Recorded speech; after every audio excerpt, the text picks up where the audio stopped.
AP రాజకీయాల్లో ఇప్పుడు కుటుంబ సభ్యులు ఎంట్రీలు థ్రిల్లర్ సినిమాలను తలపిస్తున్నాయి. ఎప్పుడు ఎవరు మీడియా ముందుకు వచ్చి ఎవరి గురించి ఏం మాట్లాడతారో ఎవరు ఊహించలేకపోతున్నారు. రీసెంట్ గానే ముద్రగడ కూతురు మీడియా ముందుకు వచ్చి తండ్రికి వ్యతిరేకంగా సంచలన వ్యాఖ్యలు చేసింది. పవన్ తిట్టించేందుకు తన తండ్రిని వాడుకుంటున్నారంటూ ఓ రేంజ్ లో వేసుకుంది. అదే ఫ్లోలో వెళ్లి జనసేనలో కూడా జాయిన్ అయింది. ఈ ఎపిసోడ్ కంటిన్యూ అవుతుండగానే మంత్రి అంబటి రాంబాబు అల్లుడు గౌతమ్ మీడియా ముందుకు వచ్చాడు. తన మామకు అస్సలు ఓటు వేయొద్దంటూ ఓ వీడియో రిలీజ్ చేశాడు. ఇలాంటి కుటుంబ కథా చిత్రాలు కంటిన్యూ అవుతున్న సమయంలో మెగా ఫ్యామిలీ గురించి ఓ పోస్ట్ సోషల్ మీడియాలో వైరల్ అవుతోంది. నాగబాబు అల్లుడు చైతన్య మెగా ఫ్యామిలీకి వ్యతిరేకంగా కామెంట్ చేశాడు అంటూ ఓ పోస్ట్ సోషల్ మీడియాలో వైరల్ అవుతోంది.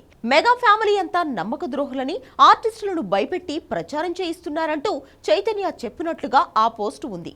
ఎవరిని నమ్మినా నమ్మకపోయినా మెగా ఫ్యామిలీని మాత్రం నమ్మొద్దంటూ ఓటర్లను చైతన్య కోరుతున్నారంటూ కొందరు ఆ ఫోటోను షేర్ చేస్తున్నారు.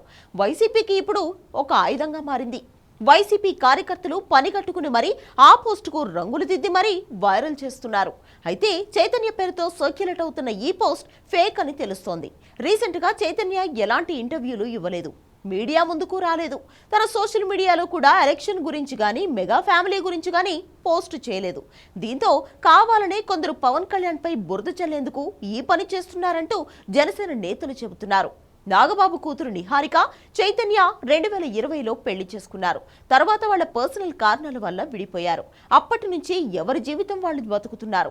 ఈ విషయాన్ని ఇప్పుడు రాజకీయాల్లోకి లాగేందుకు ప్రత్యర్థులు ప్రయత్నిస్తున్నారని జనసేన నేతలు ఆరోపిస్తున్నారు. నిహారిక పెళ్లి విషయం వైరల్ అయింది కాబట్టే ఇప్పుడు జనసేనను టార్గెట్ చేస్తూ చైతన్య పేరుతో ఫేక్ ప్రచారాలు చేస్తున్నారంటూ ఆరోపిస్తున్నారు.